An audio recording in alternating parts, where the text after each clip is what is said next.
Nasaan kaya si nanay? Ate, nakita mo po ba si nanay? Hindi. Yung, siguro nasa ipag-dismiss na nila nila. Sige, basta ako. Ano narinig ko? Ha? Ay, ipag-dismiss ako. Sino nagsabi nun?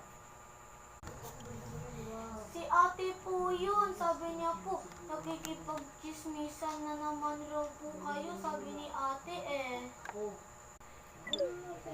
Hindi naman ako yun. Sabi ko baka nasa kwarto lang, naglilinis. Sinungaling mo talaga.